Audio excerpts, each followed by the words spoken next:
the, the kind of time of the eye is The window of the transparent. soul. The window to the soul, that's what somebody called it. Absolutely. How's your trip? Cold there. It's very cold in San Francisco.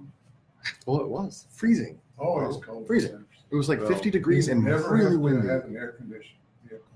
How far did you get to this? Yeah, I came, You I came, went to it already. oh, yeah. I've already read it once. Place. This is my next spot. Get it up Okay. right in the license. I used to live there, and Ice was if somebody everywhere. complained about the weather, we'd just say, just wait a minute. it'll change. Right. Where, in San Francisco? Yes, it's all constantly changing. But, I mean, it doesn't get much above 70 ever there You know, It'll get up to 85, even 90 sometimes. in the summertime. Yeah. but you'll see that fog coming in because they got the Japanese current coming around. It's got real cold water and it upwells. That's why the little crabs do so well there. The Dungeness crabs.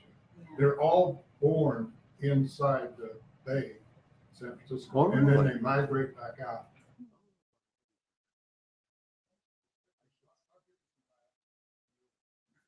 I gave you a lesson one time on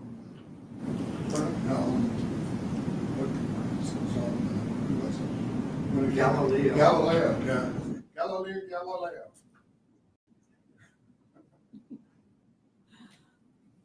Did you say you had water? Absolutely. Dear. I'm recalcitrant. Water. I will take one, yes. Yeah, there's like a few I can just see that. I can almost see through the conjunctiva, and then all you see is little, and it's just beautiful. It's, I see it there sometimes. At least in here I do.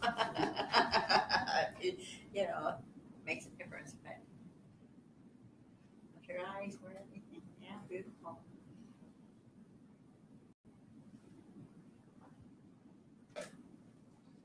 One for you. Good night.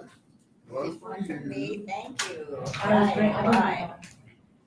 You want to stick those? I have water, thank you. Over there in case somebody wants them. Oh. Or maybe on the table. Yeah. Even better. Yeah, there you go. Hey, Beth is online watching us. Hi, Beth. Who? Beth Gabriel.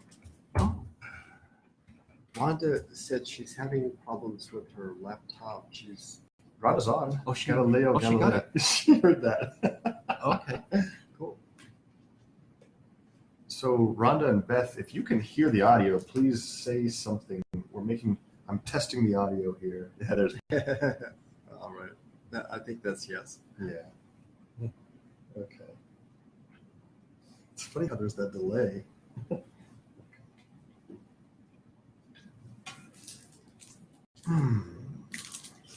Or maybe that wasn't a response because it came very fast.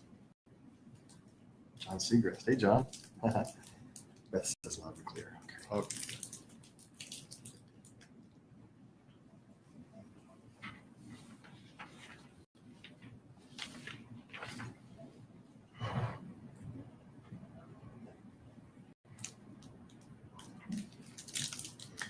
So we need to finish on, take up on from chapter 4 where we left off. Right. Good. Sal Napoli.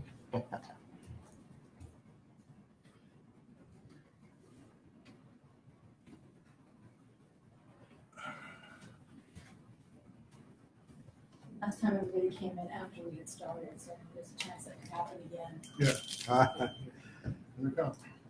Yeah, he'll wait just a few moments before we begin. We can talk about the royal wedding. Yes. Hi. I like the theme of the whole thing, which was love. Oh, okay. The theme was love. All right.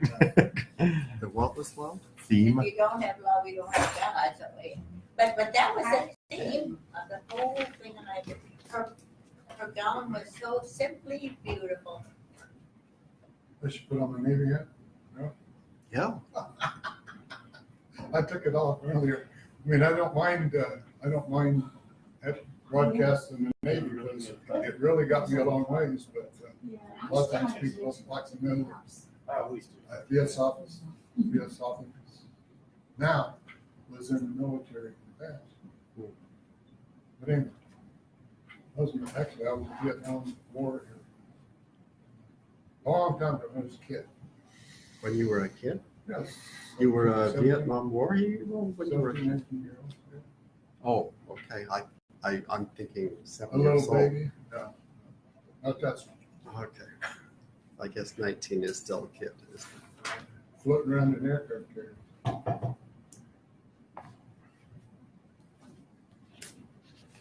Pronounce that word. Is it a misspelling? When I pronounce it. No, it's Vijnana Mayakosha. Vijnana. I think it's a hard G. Vidyana Maya. It's, you always pronounce it good. And it's You sure it's J? there's, because, yes, it's, there's a J and there's a G. Yeah, good. How do you write the G sound? G. Vidyana. Okay. At least in Okay, Spanish. come on, go Knights, come Oh, on. go We're all Knights. looking. It's happening right now, and thank you That's for right. sacrificing your game watching to come here. Yeah, well, 2-1. I just rushed off the dog. Who's winning? Yeah. Okay, good. Oh, Good. okay. All We right. got 11 more minutes until we reach the Stanley Cup.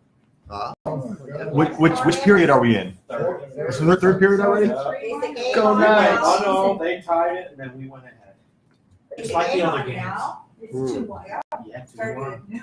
It's amazing. I've been watching sports for 50 years. I'm not a It's the most hockey amazing. It's amazing. sport I've First ever season, seen. amazing. Did you see Thursday? Was it Thursday night's game or Wednesday Yes, night? I watch it. What's the score now? 35 seconds out of the gate. I know. 2-1 35 And then they tie it. 12 seconds Scored. later, we go ahead again. Yeah. They're That's, amazing. that's amazing. 35 seconds?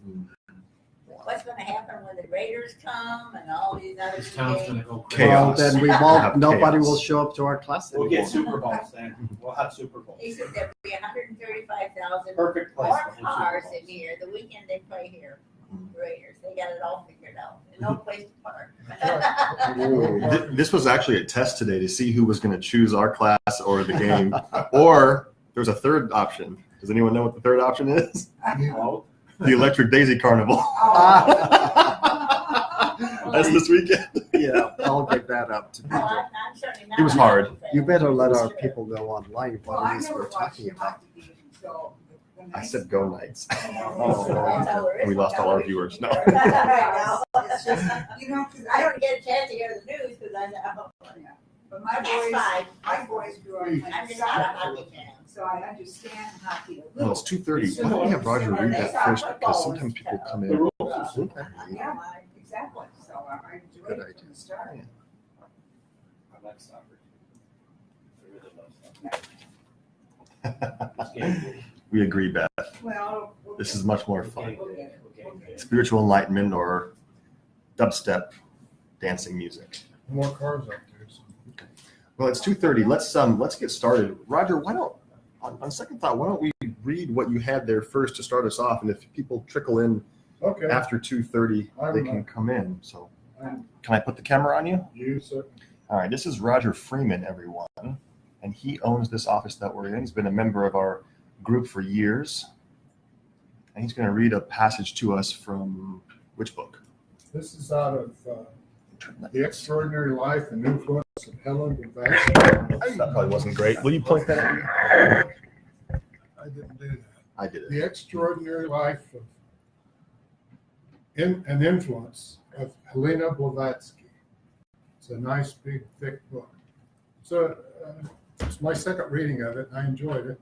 But a couple of things that when I was reading this the second time, I wanted to maybe mention to everybody here was, let's see, I outlined a few things.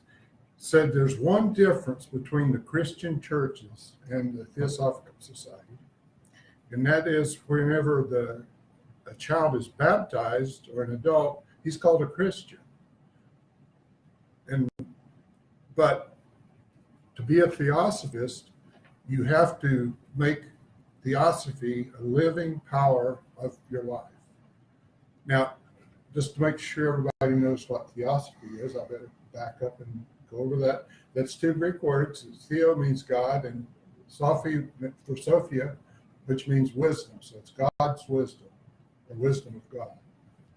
So anyway, that's where that is. It says she goes on to say, this is something she specifically said in one of her letters, is Theosophists are the necessity of friends of all movements in the world, whether intellectual or simply practical, for amelioration of the conditions of mankind.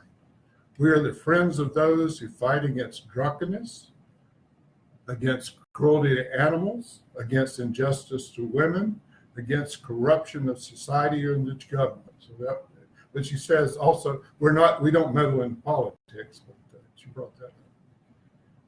And the important function of Theosophists is to open men's hearts in understanding to charity, justice, and generosity. Now, Theosophy Society has three objects which are on the wall over there. The one that I'm going to talk about is the first one. It's to form the nucleus of a universal brotherhood of humanity without distinction of race, creed, sex, caste, or color. And she says sympathy with the first object is all that we need to join the Theosophical Society. You don't have to believe in karma, reincarnation, the existence of masters, or any other teachings. And it says merely teaching religions is not religious work in that statutory sense. It will be noted that in Article 2 of the Society's Constitution, the word religion is used in the plural. And she ends up the thing by saying she included in her scrapbook the newly issued preamble to the bylaws of the Theosophical Society. She wrote, "The child is born, Hosanna." And the official date for the Theosophical Society is November 17th, 1873. So, if there's any of you who are thinking of possibly joining the Theosophical Society, I just happen to have applications. Shameless plug. You're in, you're in, Yeah. you're in. So we're down to 2 or 3. So if you want one, we'll okay. All right. I just got 'em. That's all right. That'll dry. Just water. All right. So 2 out of 3 is not. You want one too? Print some more real quick. I've got my printer running wide open right now. All right. While Roger's doing that, we will give our introduction. Thank you, Roger. Okay. All right. This is session 5. So what does this entail if I become a member? What is it? Well, we're down to like 3 or 4 or 5 members right now. So we need to get more people in. And when we get more people in, we can do more things. Personally, I like to teach about religion. That's my niche. But if you're interested in doing other things, hey, we're open to it as long as it follows the first creed and also the 5 items that we discussed. We can add a couple more benefits of membership. Terry, you've been a longtime member. Why don't you add a few benefits? One of the major benefits is that it provides some of the funding to allow the national headquarters to promote Theosophy and to support some of the programs that they do, online webinars, which we have participated in before. Education. Right now, there's a seminar going on in Miami. They have a South Florida Federation that does a seminar every year, and those seminars and events, of course, cost a lot of money. So we also have the headquarters, which is outside of Chicago, in Wheaton, Illinois. They have a beautiful campus there, and they have a world-class library, which people come from all over the country to visit, actually from all over the world. And personally, when you join, during the first year, they send you by mail a lesson every month, somewhat along the lines of what we're teaching here. But there is this whole series of personal lessons that they give you, and that's about it. That's what I can think of. The national headquarters outside of Wheaton is really fascinating to visit too, because it's the central hub for the Theosophical movement in the United States. And it's really fascinating to see how this one location has been able to disseminate these teachings since 1873. And it's supporting the cause, basically, is how I can sum it up. It's supporting the cause. Where's it located? I'm sorry. Just outside of Chicago. It's 22 miles due west of Chicago. Okay, this is session 5 of our series on this book, Introduction to Theosophy by John Algeo. And we are still on chapter 4, which is called Human Beings and Our Bodies, which we started last session. And we are about halfway through that chapter, so we'll see how far we get this time, which may not be very far, as per usual. Oh, of course, it's foundational. So before we dive into the content of the chapter, let's do just a short meditation. We have several people online in Facebook world, so if you're online in Facebook land, we'd invite you to sit comfortably and take a short meditation with us, and we have several people here in person also. So let us just calm ourselves down, just sit tall for one moment, and let the physical body relax and let the eyes just close. We'll take a few deep and slow breaths. So feel your breath. Just do a few deep, complete breaths in through the nose and out through the nose.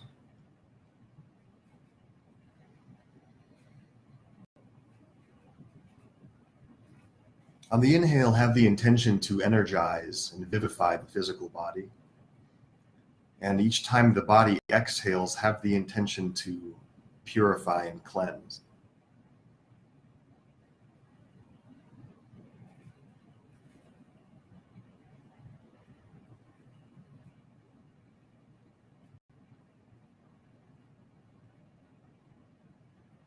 So in addition to energizing and cleansing our own bodies, we also meld the energies of ourselves together, creating one unit, cohesive, a team for study, for spiritual growth as a group.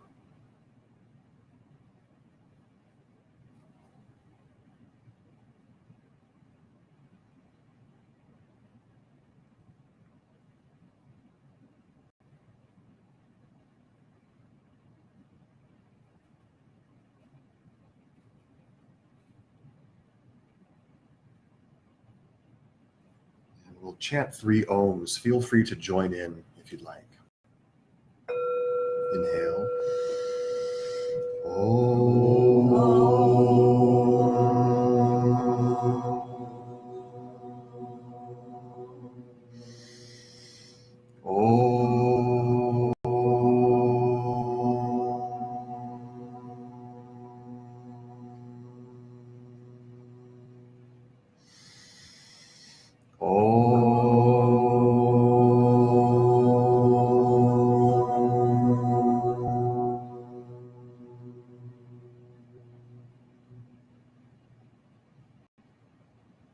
And slowly begin to come back at your own time. Thank you. Om is considered to be the unifying vibration of the universe, the word of God, the Logos.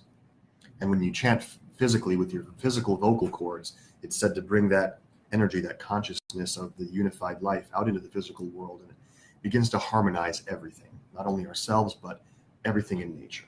The purpose of Om. All right. So last session we left off after talking about the physical body, so the different layers of consciousness above that as well. Just a very short recap. So in the physical realm of existence, there is the physical stuff that we can detect with our senses, right? The physical flesh, the physical world that we can interact with. It's said that the physical realm has a second subdivision. Actually, there are 7 subdivisions in each of these realms. But the second major subdivision in the physical world is what is referred to as the etheric realm, in which there's a body that we use and operate with. And in the yoga tradition, it's called the pranamaya kosha, or pranamaya sheath.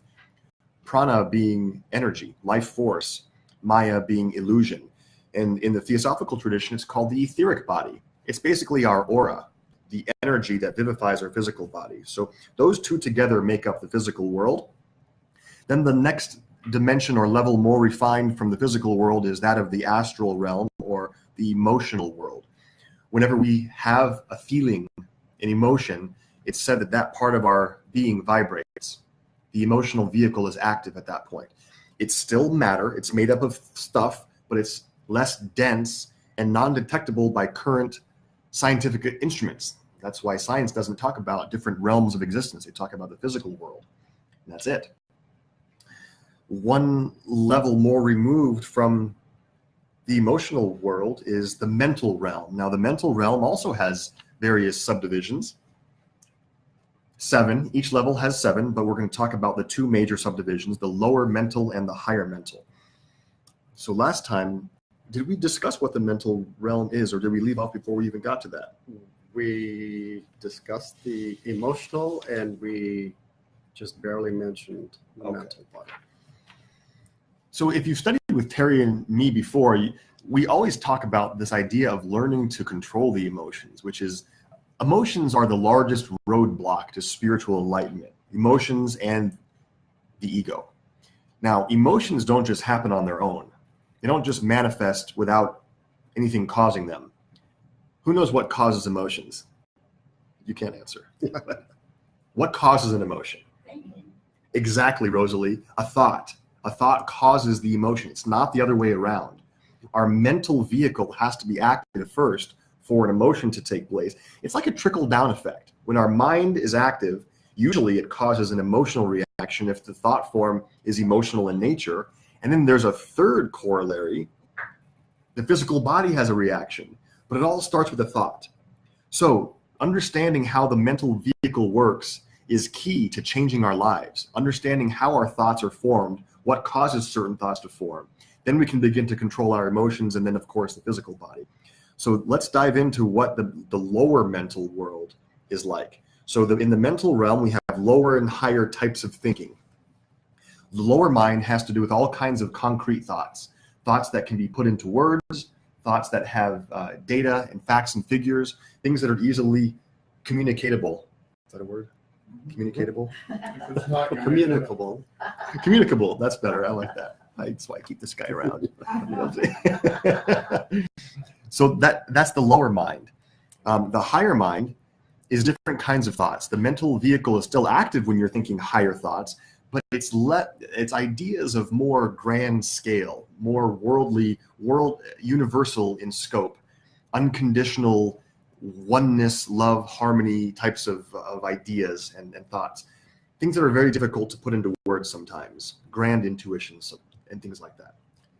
So lower mental plane ideation can be transmitted easily among humans. We use words, we use language, we use music, we use painting, art, graphics, symbols. So it can be communicated fairly easily. The ideas, as Paul said, on the higher mental level aren't communicable in words or images. You can only kind of hint at it. As the Buddhists say, the finger pointing to the moon is not the moon.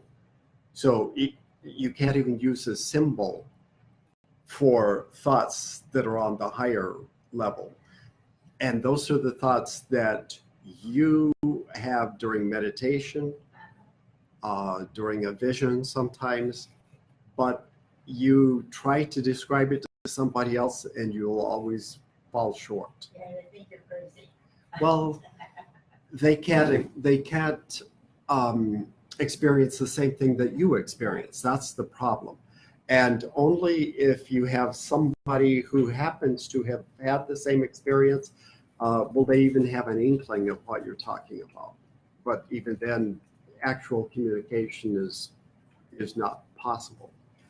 Later, when we're trained, then people can actually communicate at that level, but only if everyone involved has achieved that level of awareness. You can't bring it down, but you have to rise up to that level in order to communicate that at that level.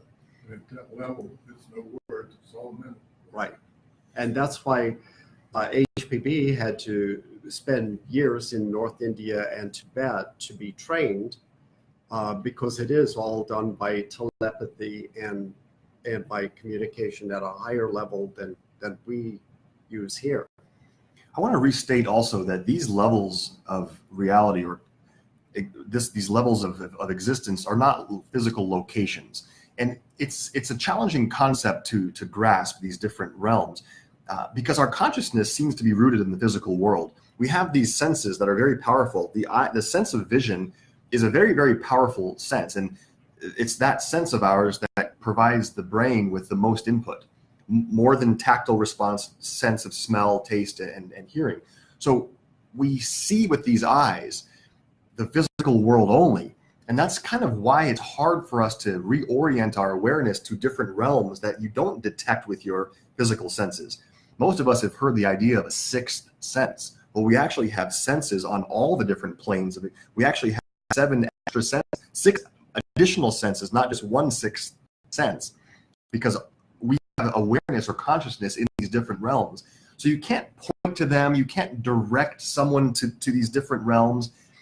They're different vibrational qualities, different dimensions, so to speak. You know, science does understand different, actually theoretical science, let me qualify that, understands the idea of different dimensions, talking about string theory and the evidence of other universes, the multiverse. So scientists are starting to understand, but even they can't tell you where they are. You can't point to them or direct an instrument to detect them.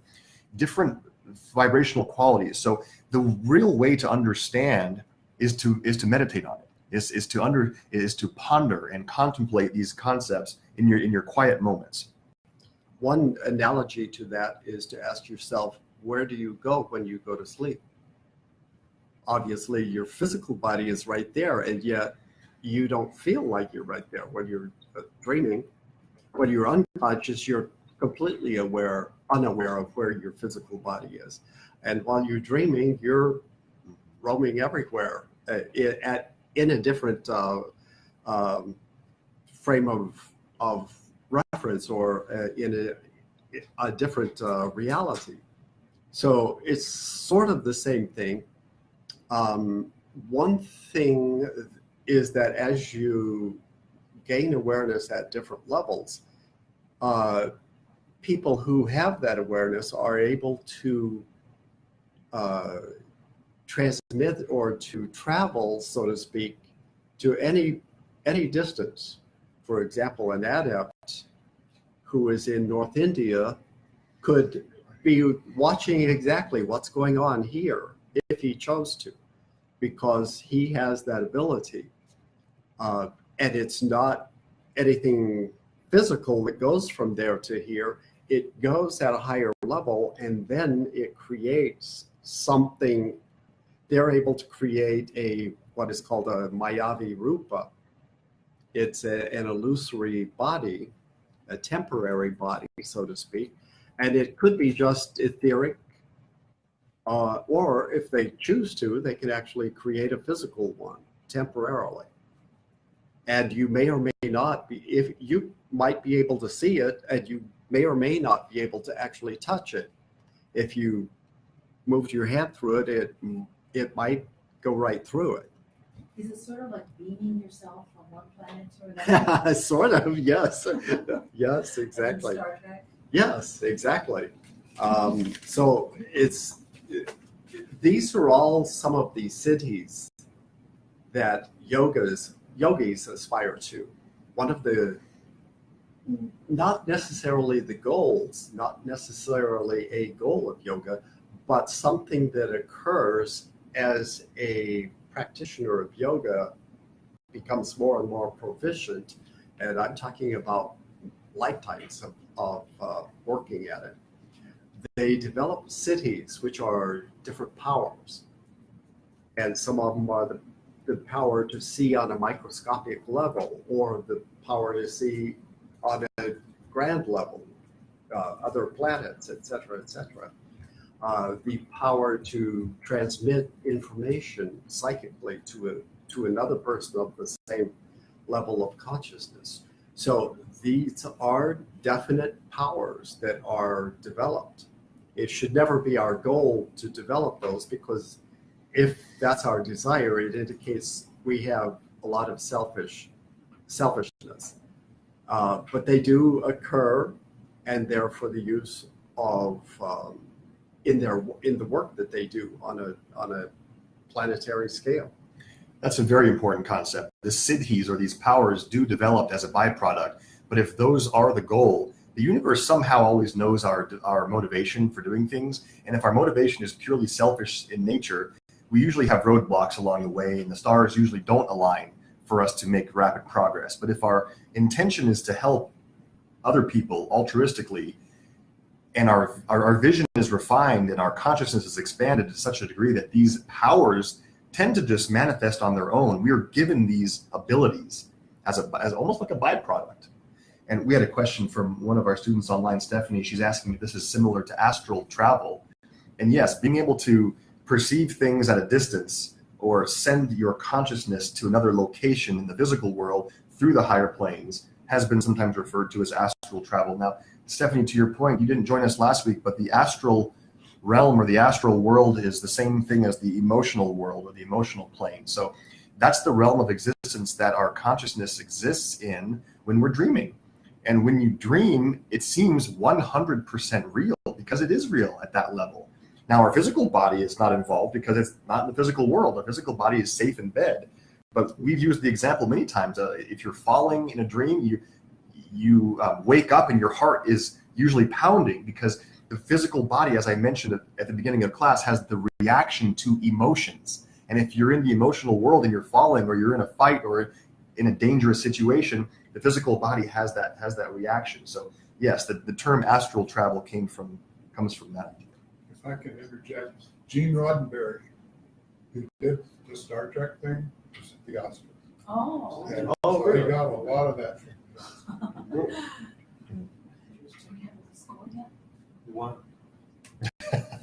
Who has the night score? Let's see. Someone. It's over. Oh, it I is? think it's over.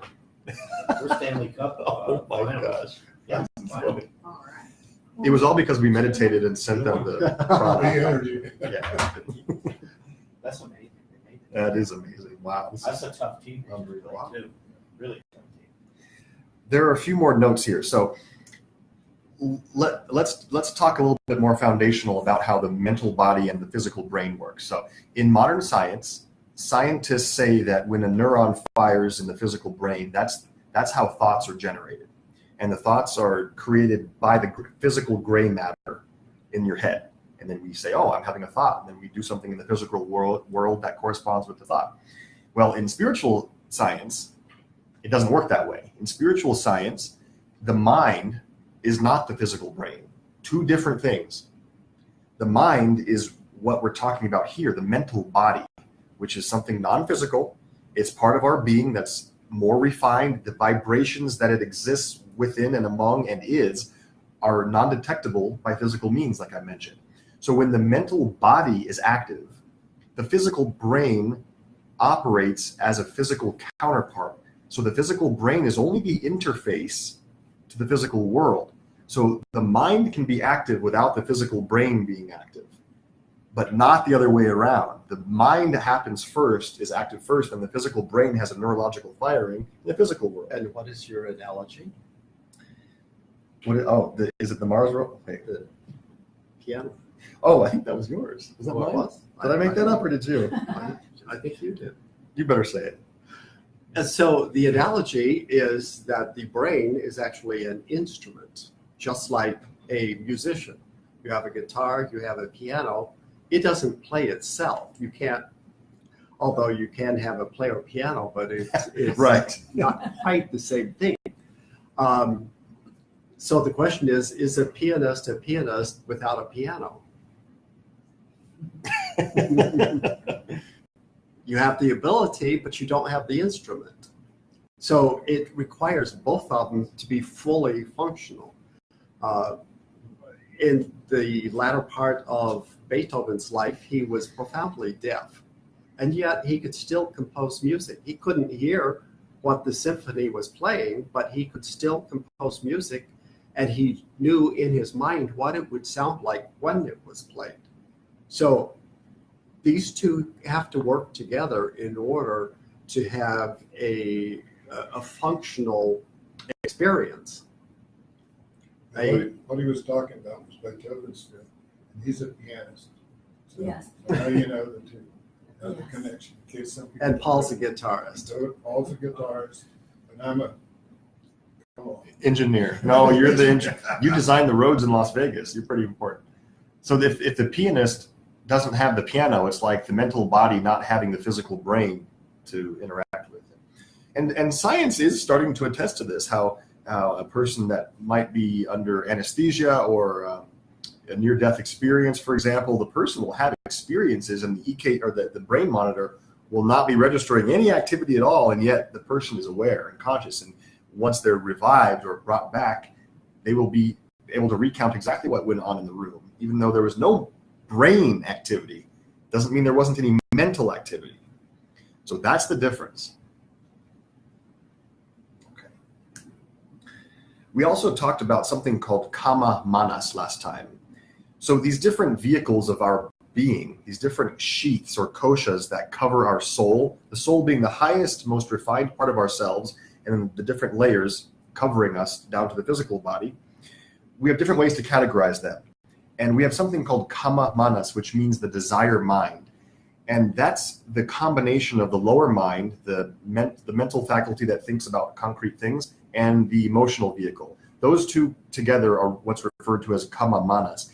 And that's where Eckhart Tolle's ego exists and comes from.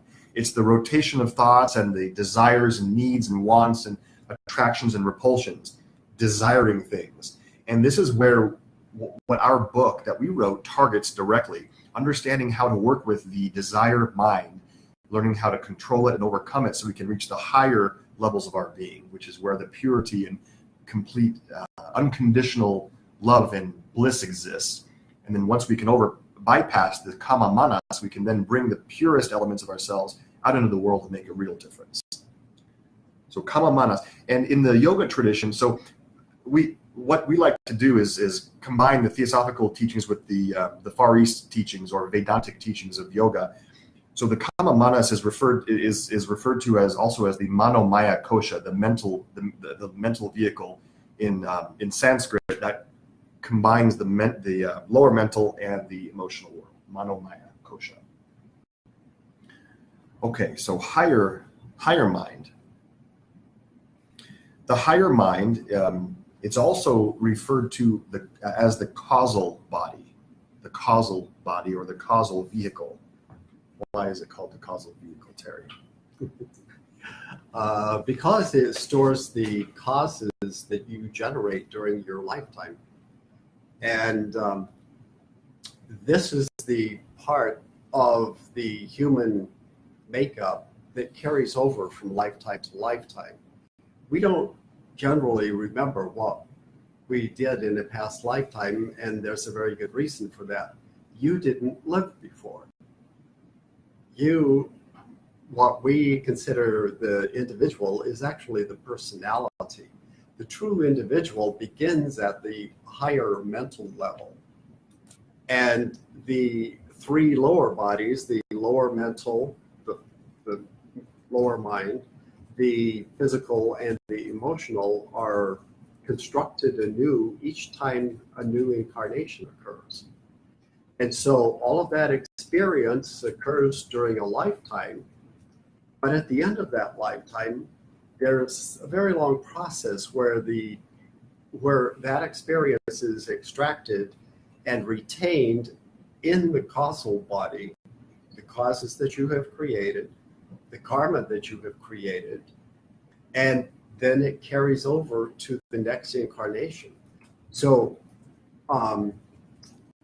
one thing we like to point out is that you never lose anything that is of real importance. What you do lose are the details of what you experienced. You don't remember the movie you saw. You don't remember the names of the individuals that you interacted with. And yet all of that experience is somehow retained. When you meet another person in a new lifetime that you have known before, there's an immediate recognition. You're not going to remember what the exact experiences were, but you know that you have met this person before. And whatever your relationship was previously is going to color the relationship that you think you're starting anew, but you're really picking it up again. The same thing, for example, if you were a musician in a previous lifetime, you don't forget that. But that doesn't mean that when you're born, you remember how to do it. However, we all know of 3, 4, 5-year-old kids that can sit down at a piano, and after a little while, they're playing incredibly well. And other people will study for years and couldn't play that well. It's because you never lose anything of real value that you have learned. That experience always carries over. This is recognizable in children in school also. Some subjects children will just grasp like that. Be math whizzes, for example, in 2nd grade. And some children struggle, as Terry was saying, with certain subjects forever, and they never become proficient. They never enjoy it, in this lifetime at least. That in this tradition is an indication that they haven't studied that too much in previous incarnations or previous lives. This is a discussion that we're going to get much more into in the coming chapters in reincarnation. But yes, that is the answer, the reason why some people are great at certain things in life and not great in certain things. We've done it before. And the soul, or the causal body, I don't know if we mentioned that soul and causal body, we're here to say are the same thing, are synonymous, retains the essence. A lot of people challenge this concept and say, well, if that's true, why can't I remember the details? And as Terry was just explaining, the details are not important. The details actually create barriers and roadblocks, and because we have emotions usually connected to the details, emotions that drive us to seek out and search retribution or some relationship that may not have been finished. So the details are gone. The essence is what is retained. That's the reason for that, the lesson, either learned or not learned. So in the soul, in the higher mind, or the causal body, or the soul. By the way, you never did pay me those 300 shekels from that lifetime 500 years ago? And I want interest too. You want interest in 500 years? No. They don't use interest. I know. That's true. Although they actually do charge it. I know. Just put it on my tab. It's called something else. Put it on my soul's tab, my On your causal soul body's tab. tab, There you my go. soul tab. So this is the real human. So at the level of the higher mind, that's the part of us that doesn't die. The part of us that remains when the physical body expires, which it does for everyone. It's no secret. Physical body dies after, 70, 80, 90, 110 years. And with the physical body, the emotional body and the lower mind cease to exist as well. But the higher mind, or the soul, it remains. So this is the part of us that endures and retains the experiences from lifetime to lifetime. The real human, the higher self, it's referred to by many names in New Age circles. Why is Rhonda laughing? Oh, she's probably on the soul tab. She's laughing at that. Okay. Exactly. Beth, did you rack up a soul tab? Yeah, of shekels? That's pretty funny. Okay, where are we? Permanent repository throughout life, we accumulate karma. The soul is the driving force that pulls us through our experiences and moves us forward. This is important to note. So the soul, although it endures lifetime after lifetime, if we step way back and zoom out and look at the broadest picture possible, which is, I'm grateful for Theosophy for showing us this, the soul isn't permanent though either. The soul is only active for our human experience, but remember, there are other types of life besides humans. We came from something prior to being a human, and we're going to be something after we finish the human school. And this is just likened to grades in a school, right? So the mineral kingdom, the plant kingdom, the animal kingdom, then the human kingdom, that's where the individualized soul comes into play, our higher self that we're talking about, or the causal body. But then what happens after hundreds and hundreds of lifetimes of this earthly human existence? We're going to learn a lot of things, hopefully, in our 700, 800 lifetimes. And it's important to note that the masters or adepts that we refer to, our teachers that have given us these teachings, they no longer have this a soul as we do. The soul is no longer necessary when they finish their school of earthly human life. The highest individualized part of ourself is not the soul, it's the monad, or I sometimes will just combine Atma and monad. They are technically different, but it's such a far removed concept from where I am in my physical, in my spiritual development, that the Atma or the monad are almost the same. It's the spark of divinity. That becomes the driving force for the adept. So the soul no longer exists for the master of wisdom. It's now the monad that drives him or her forward. When I first heard about the soul disappearing, actually, I think we talked about it exploding or something. I'm thinking, oh no, not my soul. But when you reach that point, you don't need it anymore. Let it go. Where is the spirit as opposed to the soul in all of this? Well, spirit is everywhere. And always exists, has always existed, and will always So is exist. it higher than Yes. it's the Atma? As we pointed out, I think last time, anything that has a beginning has also an end. You can't have a stick with only one end. So if your soul had a beginning, which it does, it will also have an end. But spirit is your inmost essence, the most essential part of your being. It has always been there. You have always been part of it, and it will never cease to exist. All it does is become more and more filled with awareness and experience. I'm So sure is I it would the have Atma to- or divine level? Mhm. That's where it is. It's actually technically even beyond that.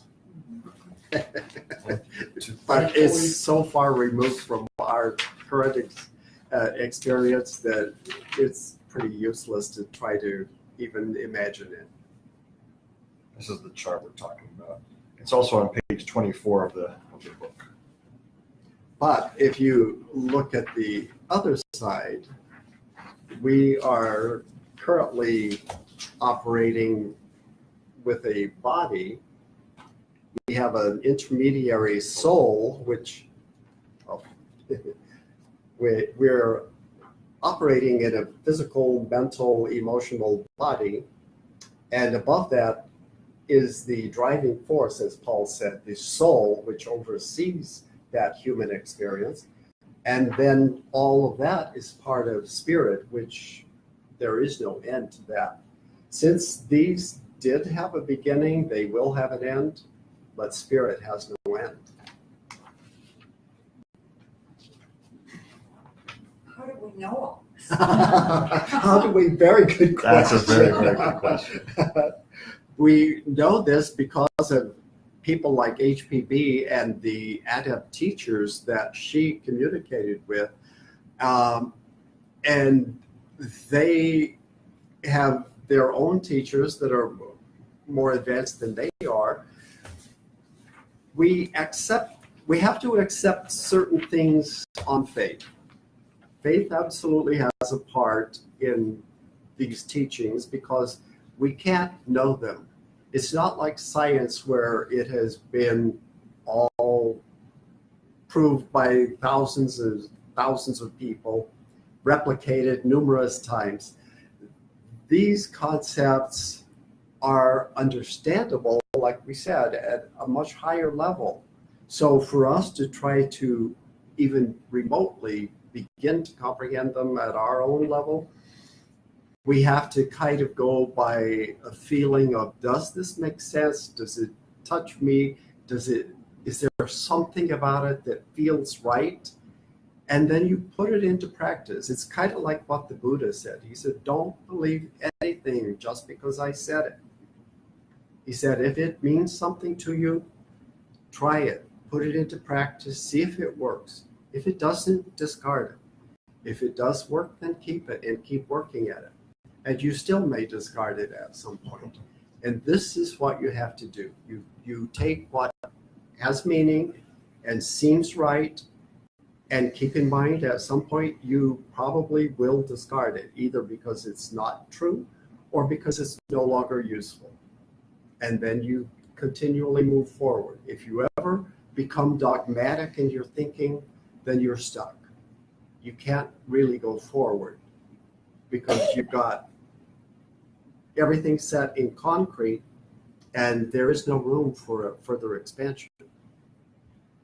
Very well said. That's one of the challenges with most religions, is that it's a box. You believe these certain things and that's it. And there's no real room for modification or expansion unless the head of the church has a revelation and says, God said that, oh, we can change this now. And then you can change it. And if you look closely, they're usually behind social reform of the day. Trailing behind by a few years. Instead of being the forerunners, they tend to trail behind social reform. We have a question online. How does prana relate to spirit? Well, spirit is kind of an ambiguous term, but to Esther, who asked the question, this chart that's in Terry's and my book that we wrote, it's kind of a cool chart because it shows that spirit, which is listed at the top, there's no actual place in all the realms of existence where spirit becomes matter and where matter becomes spirit. They are interchangeable. It's just different densities. Think of the relationship between physical solid things, physical liquid things, and physical gas things. So solids, liquids, and gases, it's all physical stuff, just different densities. And then above gas, we have other things like, how about radio waves and light waves? And only a certain spectrum of light waves are detectable by certain instruments. Then above that, there are more things. Like our eyes can't detect UV and infrared, for example, and they certainly can't detect radio waves or other types. So spirit, or super subtle material, interpenetrates all the way down to the physical level. And even at the highest level of existence, it's still a type of matter. So spirit is everywhere. Spirit, it interpenetrates all the planes of existence. Now, prana specifically, did you want to answer? No, okay. Answer that. Okay. Prana specifically is a very unique subset of spirit. It's an active force in the world that gives life to things. Trees have prana, animals have prana, even minerals have an energy or prana or life to them. So when prana is active, there's life in the physical form. And I think I probably say this in every class, but different cultures call prana different things. In the Far East, they call it chi, and the Native Americans call it ni, N-I, and there are different names for this life force. And we can learn to control and manipulate prana based on where we put our thoughts, the way we breathe, the way we think, and the way we use our energy in the world. That's all manipulating prana. We have two questions. Mom. Yes. Would you say that prana is like the atom is the basic structure of all things, and then of course there's the proton, neutron, electron. But would you say that is prana that is active in the atom, or is it spirit, or is it neither? Prana that's active? Well, the basic form of everything is an atom. Everything is composed of atoms, and that's composed of smaller things. And I'm just wondering if the prana life force is in the atom, or is it spirit, or is it neither? The prana is what can animate the atom. Let me use an example. A person who is alive has a physical body that is animated because of the prana within it. If that prana completely leaves, that physical body dies. So you can have a collection of atoms and molecules that either is alive or is not alive, depending on the prana that's within it. And if you have a low amount of prana, you have a very low amount of energy. Some people have more prana and some have less prana. But it is the prana which makes it a living body. It once that prana leaves completely, you still have the form of this physical body, but technically it is not a human body anymore because it doesn't have the capability of being a vehicle anymore for the soul. So that's the prana is the animating force that allows it to act as the instrument it's intended to be. So that's what's in the It would atom. be It's not spirit that's in the atom. no. It would be like an electronic piano. You can have an electronic piano, but if you have no electricity, you have no instrument. It's pretty You have to have the electricity in order for it to act as an instrument. Okay, so where's spirit in all this? It is far above that. The prana actually acts at a physical level. It is part of the ether, the etheric body, which is the 4 higher subplanes of the physical body. So it's between prana and spirit. There really isn't any analogy. The energy that operates at a higher level is called fohat, and that's something we won't even get into because it's completely impossible to understand. I was just looking at the title, and it says an introductory study. So keep in mind that prana is the physical form of energy. It's a reflection of a higher form of energy. universal. Yes.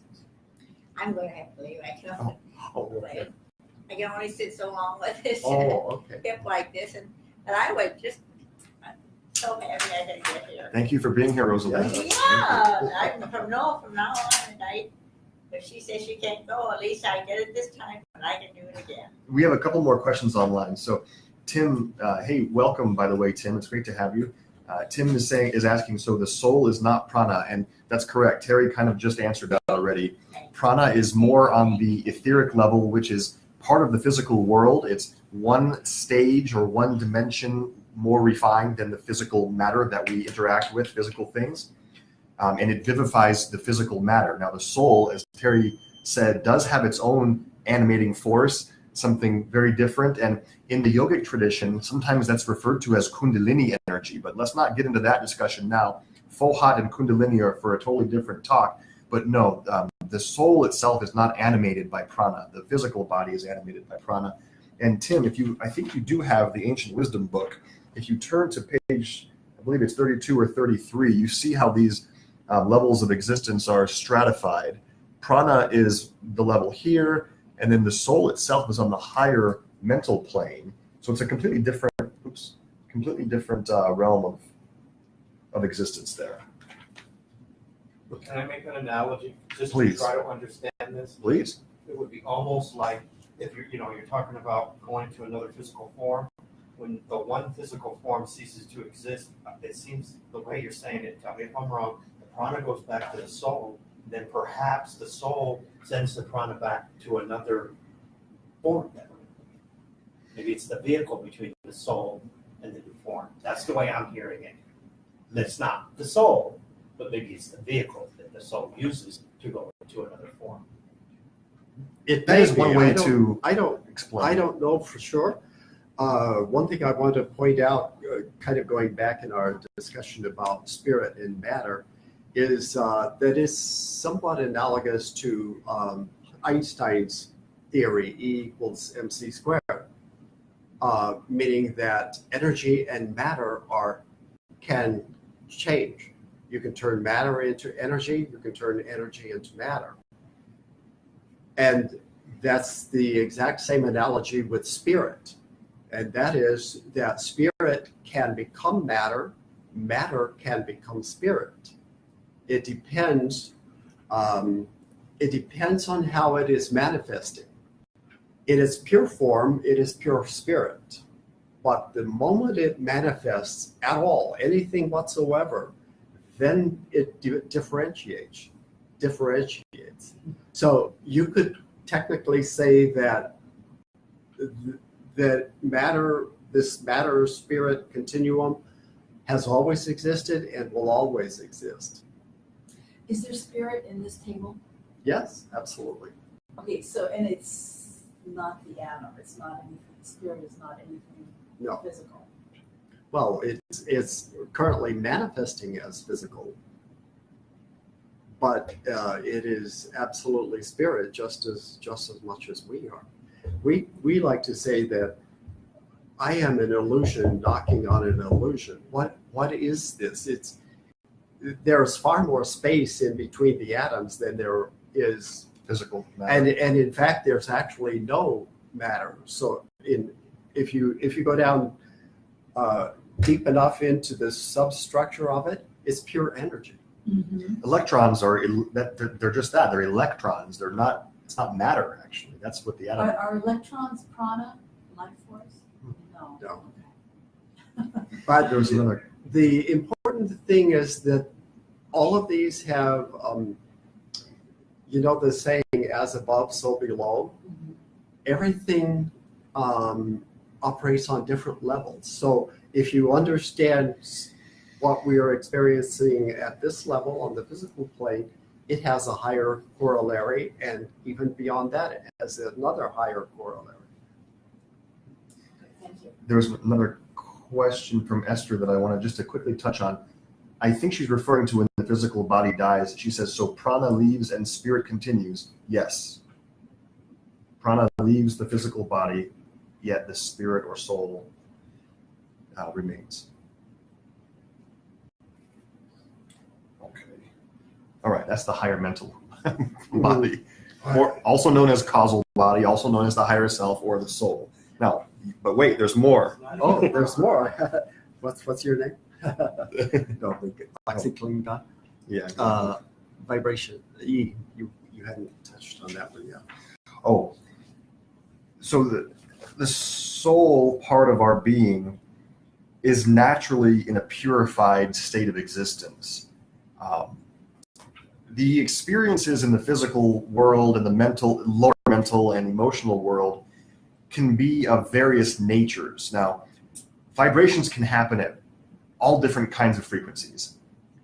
Pleasantly, smoothly vibrating frequencies and very coarse and ugly, uncomfortable vibrations. This becomes evident when you think of different kinds of emotions that you think that you feel. Certain emotions can be pleasant and certain emotions can be very, very unpleasant. So some of the examples of pleasant emotions are obvious, happiness, excitement, contentment, these kinds of things. Then we can have wildly different types of emotions on the other scale of the spectrum. The jealousy, the very ugly anger, Rage, Fear. fear. revenge. Oh, that's a bad one. Of course, the ultimate would be hatred.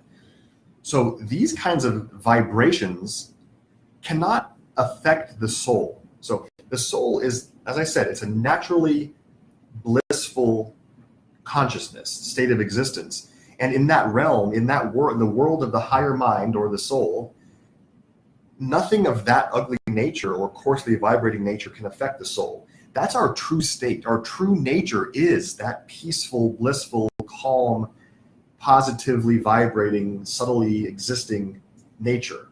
So it's important to know that all the things we experience down here, they're not absorbed into the soul, and the soul can't respond to them. And that's why it's said that the soul doesn't pay attention to our day-to-day activities for the most part until we learn about the path of spiritual growth and we begin to put one foot in front of the other and start living for the world versus just for ourselves, and start doing things of a higher vibrational quality in the world. Then it's sort of like we attract the attention of our higher self. And we begin to achieve this soul consciousness because we're doing things of a different vibrational quality in the world, which is more similar to the way our natural state is, our higher self naturally is. Hopefully I'm explaining this in a comprehensible So- way. What Paul is saying is that we can, through effort, gradually raise our consciousness up to the level of the soul. It cannot ever come down to this level. It's a one-way street. We have to go up towards it. Yes, up towards it. Esther says, just to clarify, is soul the same thing as spirit? Well, I know this is kind of a hot button thing. Sort of. Sort of. In certain ways, spirit interpenetrates all the planes of existence. Spirit is God, and spirit is also the table. And spirit exists in all the levels of existence. But specifically speaking, our soul or our higher self isn't just spirit, it's also our individualized nature, but it has spirit in it. And the chart on page 24, Esther, if you can hear me, that helps clarify it. Technically, what we refer to as soul is the combination of Atma, Buddhi, and Manas, higher Manas. That's what constitutes the human soul. And spirit is even beyond that and yet pervades everything. So It's one of those concepts we have to meditate on. Okay.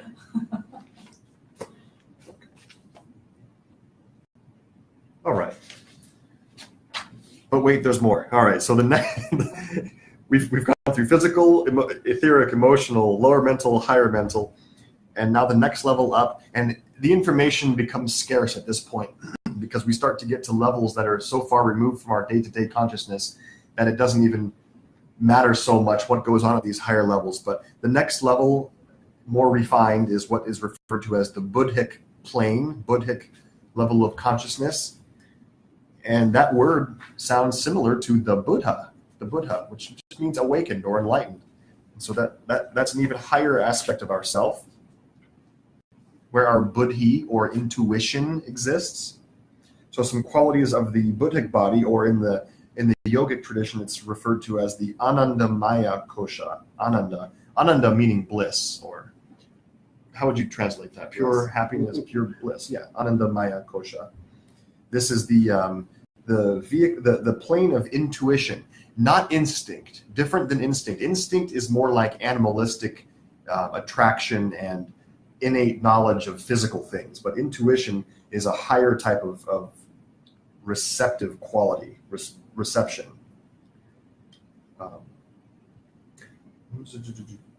True intuition is much more exalted or divine in nature than instinct.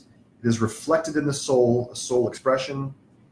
It is possible to bring down to the physical world these types of intuitions or visions, for example, if our consciousness is refined enough through our meditation. So the yoga tradition, it's interesting that it gives us these different actual practices to access the different levels of existence, the different koshas. And in the yoga tradition, so yoga is about practice. So Theosophy gives us a lot of the theory, the information, which is interesting and fun to talk about. And then the yoga tradition gives us the practices. So what yoga tells us about the koshas, or these bodies, is that it's our responsibility to optimize them such that our consciousness can then transcend them and achieve the highest states possible. Moksha, nirvana, enlightenment, call it what you will. So in order to access and then optimize the bodies, there are different yogic practices. And I haven't been telling you what they are for each level, but the most of the physical yogic techniques we do in physical classes obviously affect the physical body. But then there are many practices that are geared towards the etheric or pranic body, and has mainly to do with pranayama techniques, breathing techniques. Then we have lower mental techniques and higher mental. Let me explain now what this Buddhic body technique is. So Terry and I have talked about this before, and it's kind of an interesting practice. It's the idea of eliminating all things physical in our mind, in our emotions, in our being, such that, oh, look who it is. Hi. Did you just rolling off the boat? Or? So it's a practice of eliminating things one by one until there's nothing left but pure spirit. And the process, the practice is called neti neti. Neti neti, N-E-T-I, and how that translates is not this, not this, not that, not that. And what we're trying to do is access the moon by not only pointing at it, but trying to achieve that consciousness of the highest existence possible by negating everything that it is not. By removing all of the obstacles that are between us and the moon. Get them out of the way one at a time. It's challenging to talk about this level of existence other than that, because it's such a far removed realm from our normal day-to-day life. So it's not my job, it's not my name, it's not my house, it's not what I think I'm supposed to be in life, it's not the yoga mat I'm sitting on, it's not any of these things, it's nothing. Well, when you keep removing labels and physical things, and this is during the meditation, by the way, this is a practice done in meditation. Eventually, when you've stripped away all the labels or all the koshas, the sheaths, what are we left with? Real Nothing. Question. Well, or everything, or Exactly. or everything, because that is where everything is apparent. Everything becomes ours when we remove the coverings. You're left with what is essential, what is pure, what is real. Everything else is illusion. We're trying to get rid of the illusions, the things that we think are so important, that are so real, and yet are not. Most of us have probably heard the idea of duality and non-duality. It's such a funny, it's like almost like a pop culture discussion in the yoga world, because you can't really talk about non-duality, because the second you talk about it, it's dual. It's you're calling it something, and there's the observer and the object, which is duality. So the practice of neti neti, or accessing the Buddhic body, or Anandamaya Kosha, is the idea of non-dual awareness by taking away all of the things that you think it is. Then So you're left with your spirit. And in many practices, it's called becoming one with the object,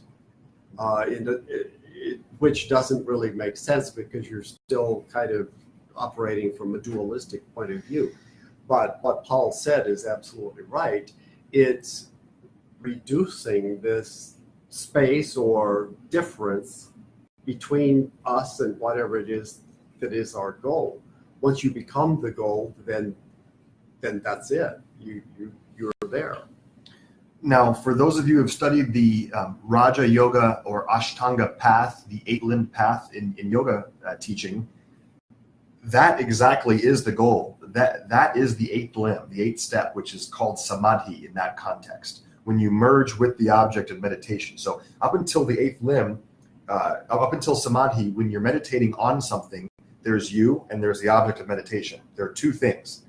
It's what we're focusing our mind on. We're anchoring our mind to the thing. And the longer that we can maintain that one-pointed or ekagrata awareness, one-pointed awareness, that is true meditation. And then at some point of and the teachers, the ancient teachers tell us 144 seconds.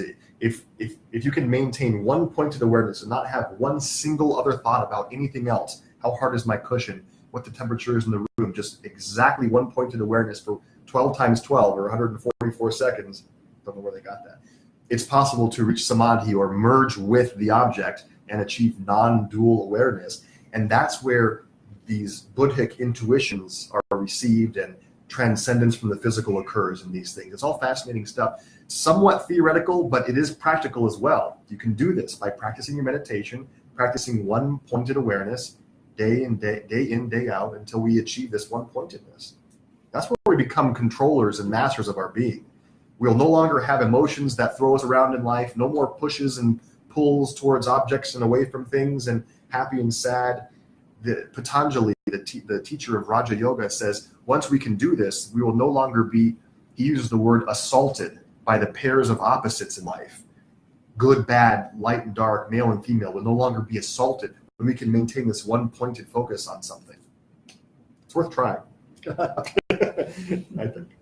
Who's going to assault us? Who's going to assault us? I'll call Eugene for that.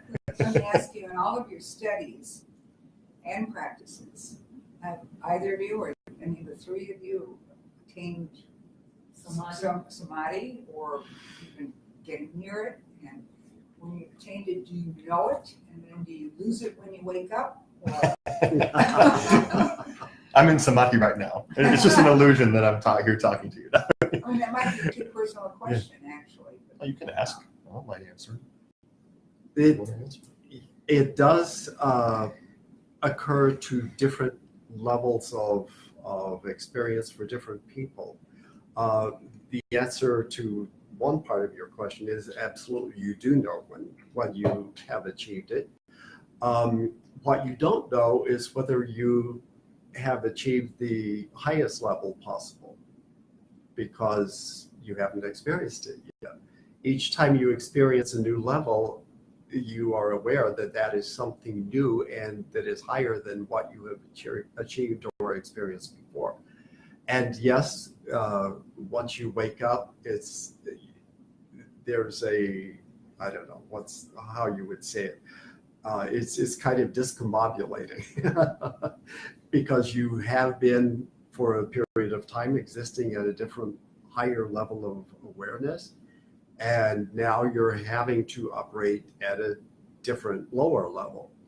And so there's kind of a disconnect there. It makes it more difficult in some ways to operate at that level because you want to constantly maintain that higher level. So it's back to reality, actually. Yeah. Yeah, but it has changed you permanently. Whatever period of time you spent in that higher level of awareness, it made a permanent impact on you. In my regular meditation practices, I normally do it in the morning, 6:30 a.m. And I can say that no, I usually don't reach the exalted levels of samadhi, but I've had glimpses of the exalted states, and they've only happened in certain settings though.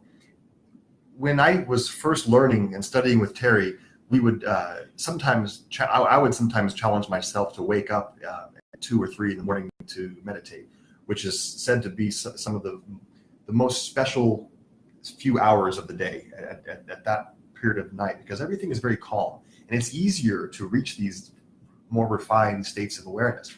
So the glimpses that I've had have been in those times and in some of the trainings that I've taken at the yoga training that I've done in the mountains of Colorado, in Carbondale, Colorado, with a teacher and a group of people around me. So do I reach it every day? Absolutely not. Have I had glimpses of it? Yes. It has changed you. I guess what I'm touching on are certain things I like to do that make me very happy, mostly because I've helped somebody else. That's where my joy comes from. And see, when I see that, I mean, that has permanently changed me. Having experienced that, done that, and it's a feel-good thing. So I agree you can attain certain levels, and although you may have to come back to reality because you've got family or kids or problems and stuff, but it's just always with me, the good I try to accomplish. So in that sense, it does change you. You can't make this happen just by spending so many minutes or hours per day meditating and trying to make it happen. You make it happen by changing your attitude and the way you operate in life, practicing non-reaction, non-attachment, doing all of the things that we teach in the yoga philosophy about letting go, about being ethical, about purifying your motives, about learning how to decrease the effect of the ego in your life. Those are the things that set the stage. And when it happens, it's going to happen on its own. So that's how you make it happen, is by setting the stage, and you don't know whether it'll happen in this lifetime or in another, but until you do the work, it won't happen. All right. We've discussed everything up into the atmic and monadic level. Just a couple of notes on that, and we'll be able to wrap up this section. So the Atma or monad, universal spirit, or the supreme soul, the most spiritual aspect of our being, sometimes referred to as the spark of divinity. The highest spiritual aspect of ourself, the dewdrop that is part of the ocean itself. Similar materials, same matter and makeup, just an individualized droplet of the divine ocean. Are you talking about monad or atma? Both. Okay. What's the difference? I'm just combining them together. The best analogy I've heard of atma and monad is that it's like Paul said, the universal spirit or being, and it's the analogy is like a section of water in the ocean. How do you differentiate? Well, if there is, for example, a whirlpool of water, you can see that. You can see the effect of it. The molecules that form that whirlpool are coming in and out of the other water that is surrounding it. So in one sense, you can't differentiate it when you get down too low because it's constantly changing. And yet you're absolutely aware that it does exist. So that is the idea of Atma, is that you are a part of an enormous body of water or an enormous existence, and you're an integral part of it. So, and yet there is some sort of differentiation. But when you raise your consciousness to a different scale, you are the ocean. You can either be a drop of water in the ocean, or you can be the entire ocean. It depends on how you, if you are capable of it, of how you focus your attention. It can also be likened to a note or a pitch or a tone in a song or a symphony.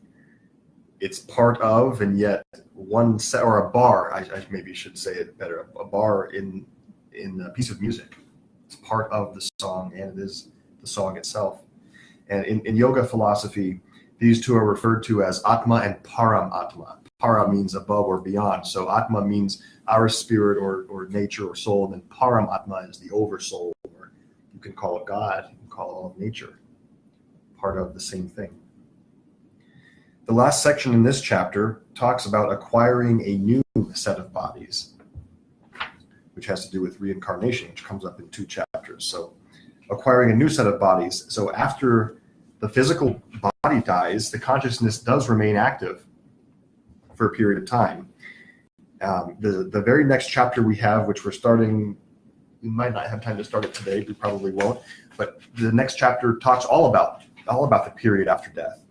So the end of this chapter tells us that consciousness is active, but more of a subtle type of consciousness on the 2 higher planes, meaning the emotional and mental plane after the physical body dies. And it's at that point, in those hours or days after the physical body dies, the majority of the experiences that were done in the life that just ended are absorbed into the causal body as causes for future karma to be worked out. The soul absorbs the experience, and then there's a period of rest. And then the soul, having endured this process of physical death, the soul has been there the entire time and awake, alive, active. And at some point, it does reawaken, and there is always some kind of will or desire active at varying levels in the soul. And that will or desire or drive for growth is what pulls the soul back into another cycle of incarnation again, which is how more experience is gained. At the level of the soul, there is no experience, so to speak, at its own level, because we talked about the fact that it's always pure and blissful and calm. The experience is gained down in the trenches here in the physical world. So after a period of rest, new physical body is prepared through physical birth, and then of course an emotional vehicle and mental vehicle follow, and a new incarnation ensues. And John Algeo, the author, tells us that is the path. This is the path of evolution. This is the path of evolution of consciousness. Experiencing things during life, dying, going into a period of rest, and then reawakening for more experience the next day or in the next life. And this is important to keep in mind. This is a cycle. We all have our daily cycle. You wake up in the morning, you get up to speed, so to speak. You perform your daily activities, taking up wherever you left off the previous day. You make further advancements, further progress, and then eventually later in the day, your prana wanes and eventually reaches a point where it can't sustain consciousness any longer and you fall asleep. But there's one more part of the cycle, and that is the recovery and regeneration up until the moment that you awaken for the next part of the cycle, for the next cycle actually. So that's your daily cycle.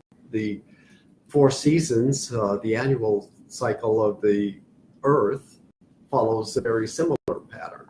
In the springtime, it awakens, it gets up to speed, and trees and plants produce more fruit and they have more experience.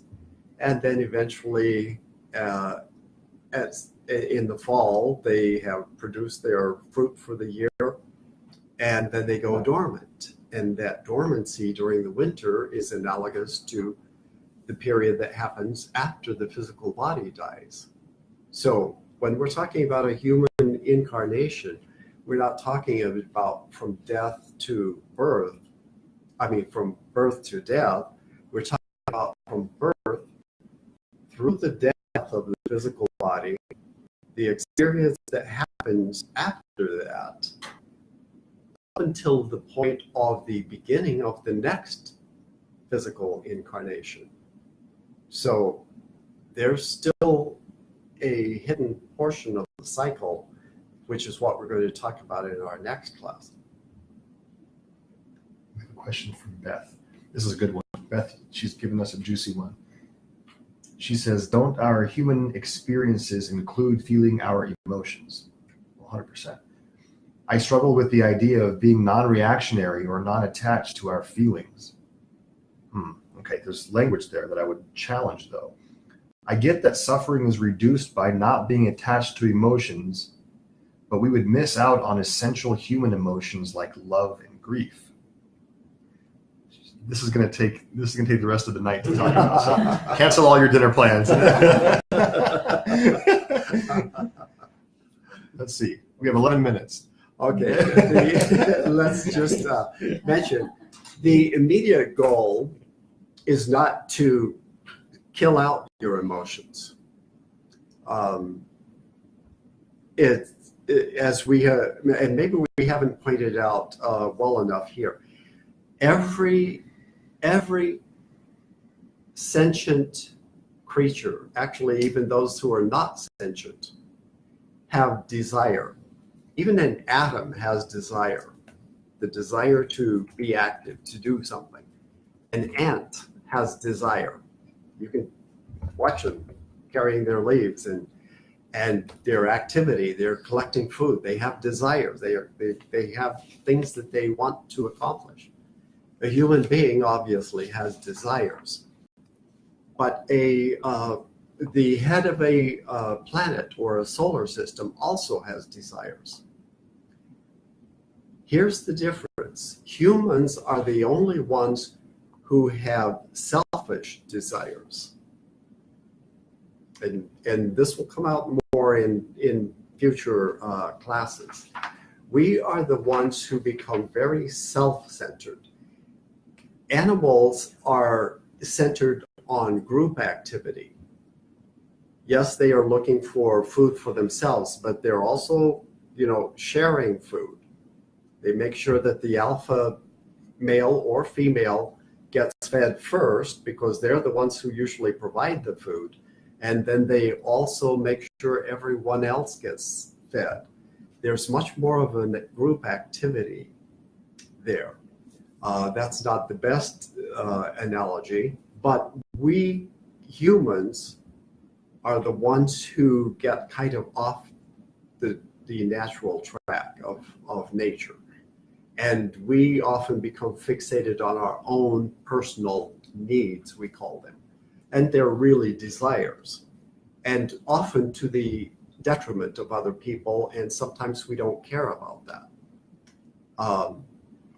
As we gain in awareness, and in awareness especially of the fact that we are all one, and that we are part of a much bigger and a much more elevated oneness, then our personal desires fall away.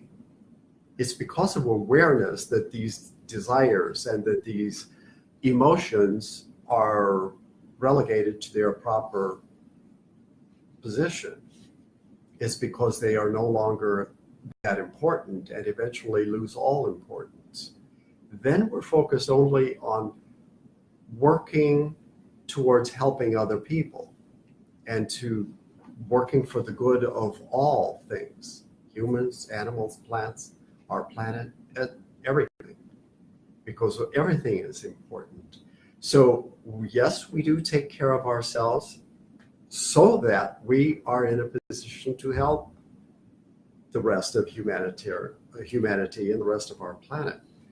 And it all begins to fall in place. So it's not a matter of killing out desire, but becoming more aware, and that in itself will allow the neti effect.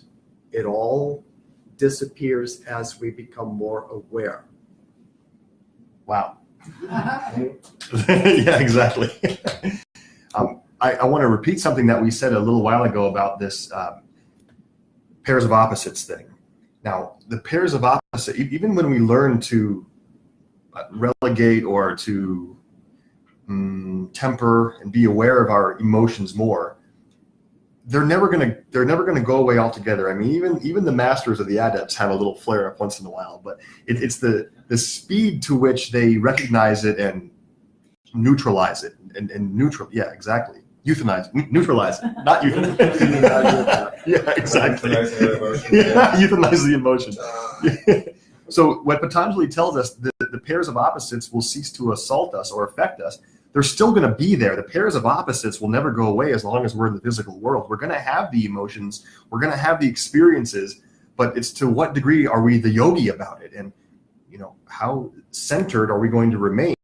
And if you look closely enough at yourself, even if you look close as you can at the most advanced adepts or enlightened people they're probably not 100% on their center always.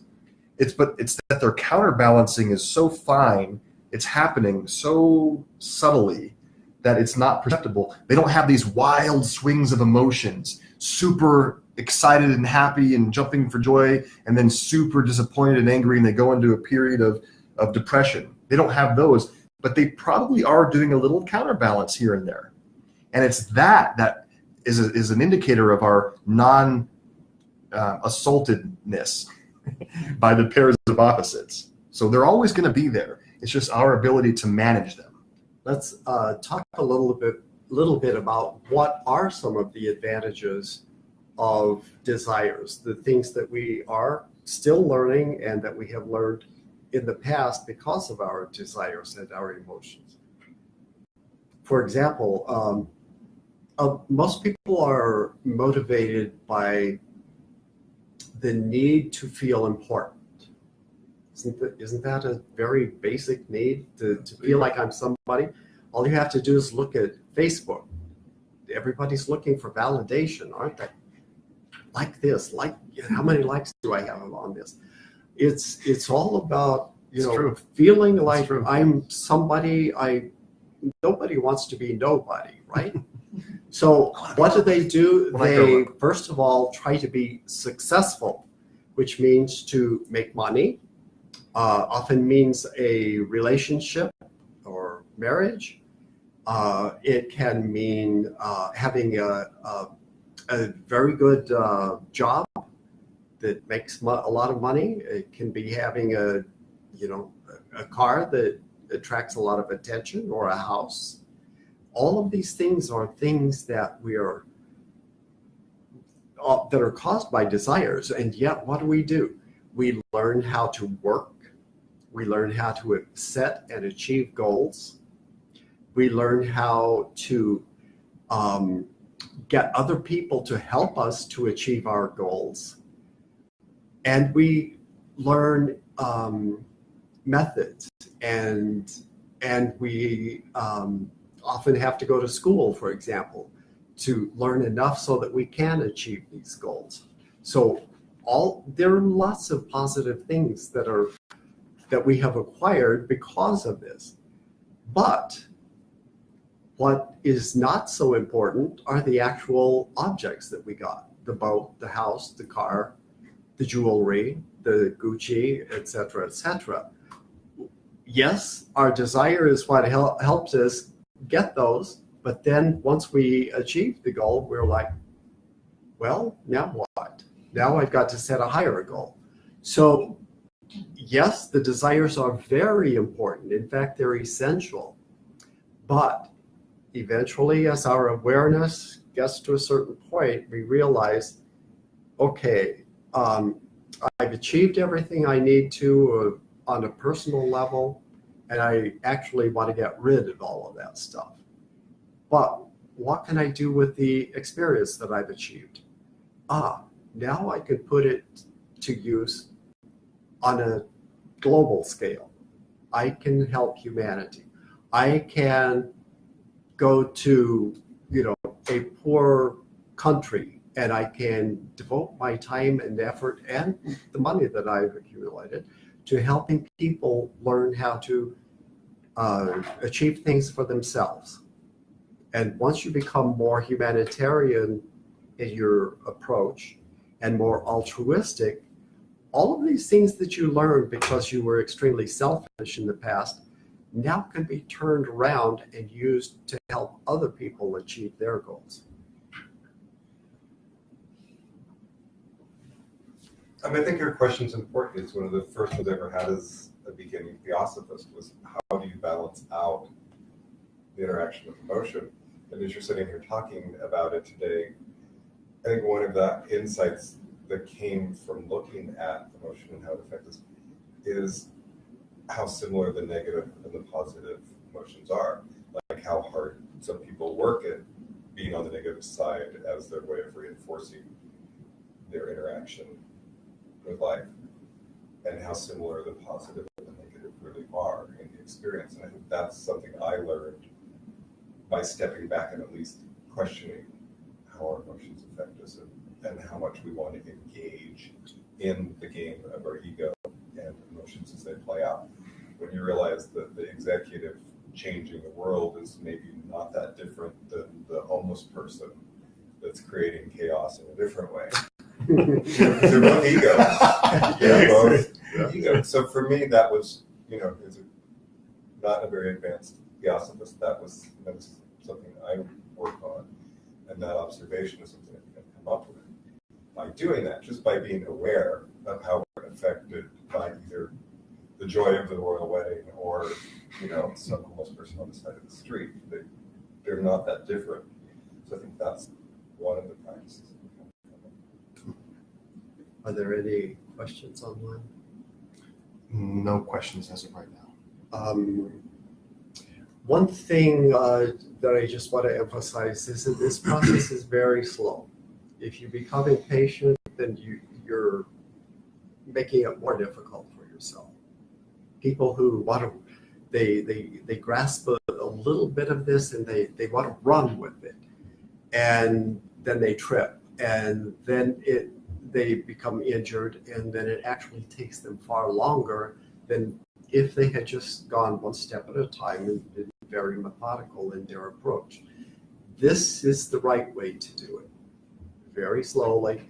And as you grow in awareness, just look around you over a long period of time and apply that little bit that you learned That's the only way it can actually work, is each time there's an incremental step in consciousness, it takes a very long period of time for that to equalize in your life, and for you to look and have enough experience to see it applied in numerous different ways, in your own experience, in the experience of friends and family, and in public life in general.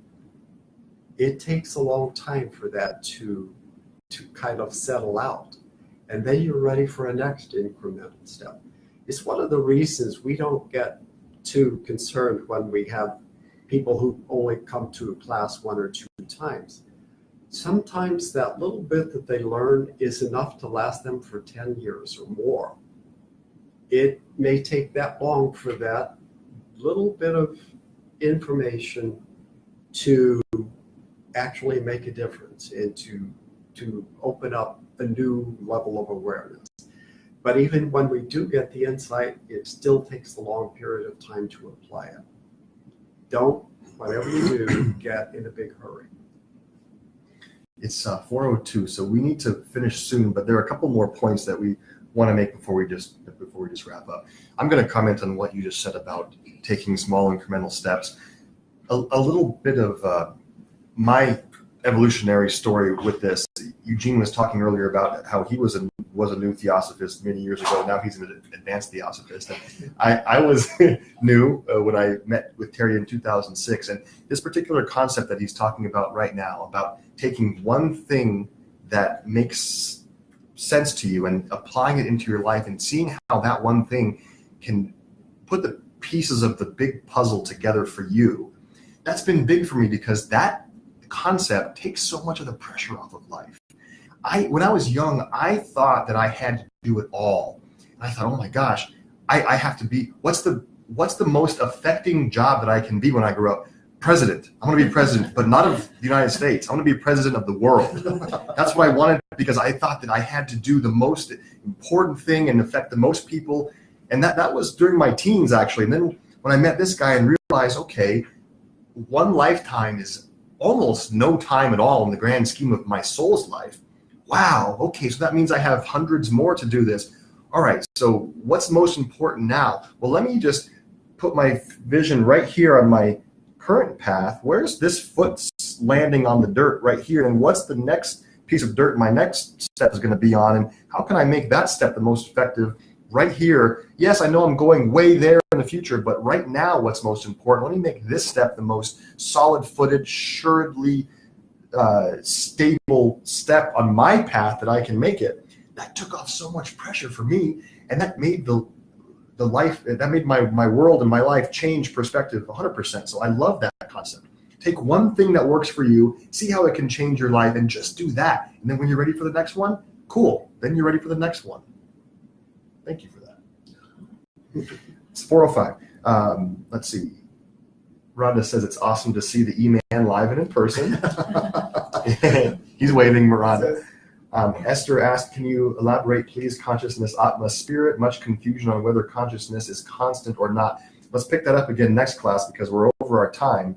Before we just end, I want to just recap the bodies and the actual practices to optimize each one because we always root what we teach in physical practice, in tangible things to do in your life. So I want to go back just quickly and talk about the yogic techniques to optimize each of the bodies or the koshas. So the physical body, it's kind of obvious what we do to optimize this level of our being. It's staying healthy. Now, physical yoga provides a lot of techniques for the physical body. It's all the asanas, the physical practices that we do to keep the physical joints and the organs and everything healthy. It also has to do with food, of course, the fuel we put in. The next level up is the etheric body or the pranic vehicle, pranamaya kosha. So all of the breathing techniques, all of the pranayama techniques and chakra visualization techniques, and there are hundreds of them. We've mentioned a few of them here in this class, and we can also talk later about different ones, but different ways to regulate the breath affects our energy. So during meditation, or preferably before the actual meditation, because pranayama is not actually meditation. Pranayama is breathing exercises, which does prepare the body for meditation. But cultivating smooth, deep inhales and exhales and adding retentions, holding the breath in and calming the mind, and then holding the breath after the exhale, really affects the energy of the body. It not only prepares the mind for calmness and meditation, but it also energizes us for our day to be more effective in the world. So we have the physical stuff, physical yoga. We have the breathing stuff and chakra visualization. Now the next level up, the emotional body. So what are the practices to optimize the emotional or astral vehicle? Well, it's all of the ego reduction techniques we talk about. It's recognizing all of the emotions and learning to mitigate their effects on our life. So shortening our duration of frustration and anger when they pop up, learning to shorten it, and also learning to shorten the so-called positive emotions too, because the positive emotions have their opposites that do happen. So ego reduction techniques. Now the mental body, or the manomaya kosha, the practice for that, we have something called witness consciousness, or be the witness. Now this is a very simple meditation technique. When we're sitting quietly, we allow all thoughts to just happen and be the witness of the thoughts. Don't let the thoughts be you. Don't get wrapped up in the thoughts. Sometimes it helps to allow thoughts coming into your mind as clouds floating through, or ripples on a still lake, and then let the ripples dissipate or let the clouds pass, and then the mind is thoughtless again. And that's your natural state of no thought. And then when we need to have a thought to think, to do things in the real world, or in the physical world, I should say, then we can direct the thoughts more effectively. And then the Buddhic body, or the Anandamaya kosha, it's the practice of neti neti. Who am I? What am I? Removing all the labels that we use. There's one more thing that I haven't mentioned yet, but this is something right from my studies with Para Yoga. It's something called the Tibetan color purification technique. Now, the rishis of the past, or the seers, the yogis, the wise people, the sages of the past, came up with all these techniques and all these practices. Now, in the world of physical or hatha yoga, there's visualization techniques. So we talked a little bit a minute ago about the chakra visualizations, making them pure and clean and clear. Well, the Tibetan color purification technique addresses the different levels based on color and breathing through different nostrils. And I'm more than happy to copy this and email it to anybody online who wants it. Tim, if you're still with us, you might like to have a copy of this Tibetan color purification technique. And it's 3 stages. The first stage has to do with purifying the physical body, and it's breathing in through the left nose with envisioning red light flooding the body, holding a breath for 9 seconds, then breathing out through the right nostril. And then the second is to purify the mind and the nervous system, which is the mental body, and that's breathing in through the right nostril, envisioning blue-gray light flooding the entire body, and then exhaling through the left nostril. Then the causal body is something different with violet light. So the yogis of the past tell us that helps to optimize our koshas as well. So this is available for anybody who wants it. Okay, it's 4:10. I don't want to keep us too long. Hey, Susan's online. Good to see you. Stephanie. Any last comments or questions before we wrap? Our next meeting will be which date? 2 weeks from today, most likely. June 3rd. I was going to say, my mom probably has the date memorized already. That's 2 Sundays from today, June That's the day 3rd. after we return from Idaho. That's what I know. June 3rd. Esther, I promise we'll talk more about that next time. Coincidences, synchronicities, so grateful. Oh, okay, good. I'm actually running this study group and this night. Okay. Esther, send an email to me at newrajayoga.com. You can talk more about your question via email later. Okay. You guys are awesome in person, and thank you to all of our online Facebook land viewers. Lots of you Can you today. bring copies of that color breathing technique? I can email it or print more for next time. Sure. I have a printer, I can print some right now. Oh. Sure. Okay. All right, guys. How Thank do you you- so how- much. How What are do you you gonna breathe do? through one nostril? Do you hold? You physically use your fingers. Yep. This is a very common technique in yoga. So the thumb, it's usually done with the right hand. The thumb will block the right nostril, and you inhale through the left, for example, And then the last two fingers will block the left, and then you breathe through the right. So this idea of alternate nostril breathing affects the left and right brain. It also affects our masculine and feminine energies, our yin and yang. There's a lot to this. And then when you retain the breath, you're cultivating this prana in the midsection. And then there are bandhas as well, where you contain the energy, lots of different techniques. Yeah.